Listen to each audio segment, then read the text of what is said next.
The professor said with a cold smile, "No one can solve this." The brightest and wealthiest Harvard students dropped their pens, their eyes full of defeat. But then, a quiet black scholarship girl sitting in the very last row raised her trembling hand. No one knew it yet, but in the next few minutes, history was about to change forever. Harvard University, the land of brilliance, privilege, and endless opportunities.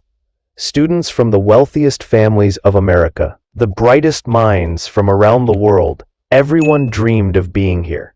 It was an advanced economics class, taught by Professor Richard Wallace, a man known for his impossible tests. On this particular day, he stood in front of the chalkboard, writing down an equation that looked like a monster crawling out of the numbers. He turned to his class and said, "This problem has never been solved by any student in Harvard's history.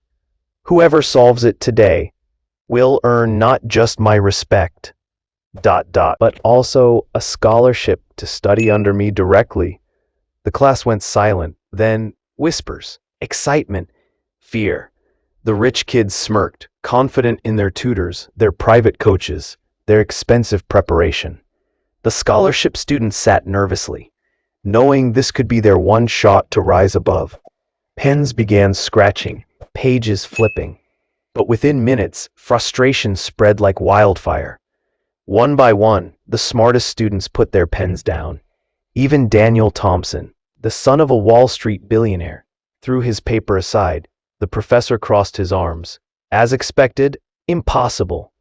That's when it happened. From the last row, a soft voice spoke. "Professor, may I try?" Everyone turned. It was Maya Johnson, a quiet black scholarship girl from Chicago's South Side. She wasn't rich. She didn't wear designer clothes. She worked nights at the library, just to afford her meals. The class burst into laughter. Daniel sneered.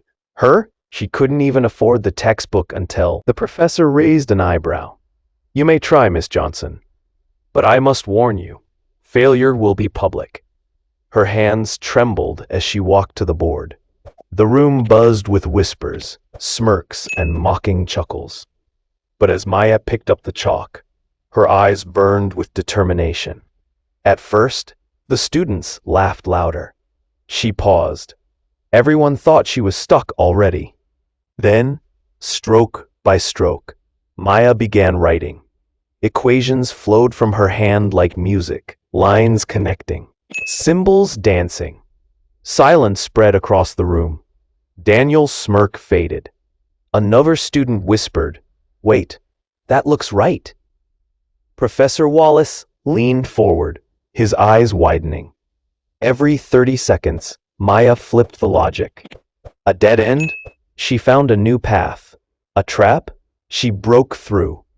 For 15 minutes, the class sat frozen, watching a scholarship girl do the impossible. Finally, with a final stroke of chalk, Maya stepped back. The equation balanced perfectly. Silence. The professor's jaw dropped. His glasses slid down his nose as he stared at the board. Then slowly, he began to clap. "Ladies and gentlemen, in all my years of teaching, I have never seen this solved until today." Gasps filled the lecture hall. Maya's eyes welled with tears.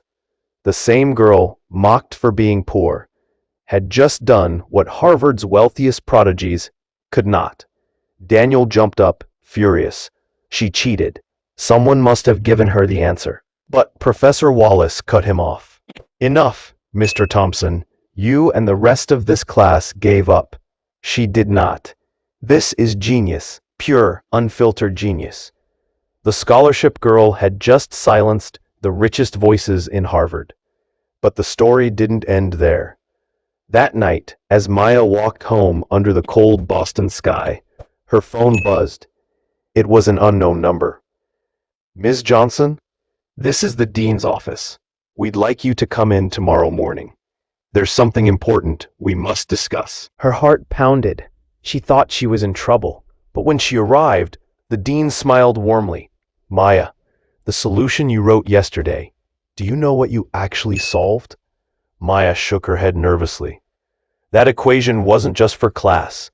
It was a real-world financial model that experts have been struggling with for years. And you cracked it. Her jaw dropped. The dean continued, "You may not realize it yet, but your discovery could change the way global markets operate. You've just opened a door to something far greater than Harvard itself." Word spread like wildfire. News channels picked it up. Harvard scholarship girl solves the impossible. Daniel's father, the billionaire, wasn't happy. If Maya's solution gained recognition, it could shake Wall Street's power. Behind closed doors, meetings began. Deals whispered. Threats circulated. Meanwhile, Maya's inbox exploded with offers. Internships, research positions, even sponsorships. But she didn't care about money. She only cared about proving that brilliance wasn't limited to privilege.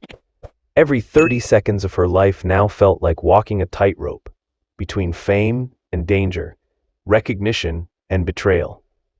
One evening, Daniel approached her in the library. "Listen, Maya, we both know you didn't get here alone. My father's company can make sure your future is secured. All you have to do is sell your solution to us." Maya glared. "You mean give up the only thing I've ever earned for myself?" Daniel leaned closer. "If you don't, life at Harvard will become very, very difficult for you." Threats, blackmail, pressure. But Maya stood her ground. "I didn't fight my way here just to sell my soul. I'd rather fail with dignity than succeed with chains." Weeks later, Maya was invited to present her work at a global economics conference. The audience? Nobel laureates, CEOs, political leaders. As she stepped onto the stage, her heart raced. She wasn't just representing herself. She was representing every student who had ever been underestimated, mocked, or silenced. Daniel sat in the front row, arms crossed, smirking. But when Maya began to speak, her voice was steady. She explained her logic, her journey, her breakthrough. And when she concluded, the entire hall erupted in applause. The dean rose to his feet. "Ladies and gentlemen, today we have witnessed not just brilliance, but history. Maya Johnson became a name the world would never forget. This story isn't just about solving equations. It's about never giving up when the world tells you that you're not enough. It's about fighting through poverty, prejudice, and doubt, believing in yourself when no one else does. It's about proving that genius has no price tag, no skin color, no privilege attached. So the next time someone tells you it's impossible, nothing. Remember Maya Johnson, the girl who raised her hand when everyone else gave up. And she didn't just change the classroom, she changed the world.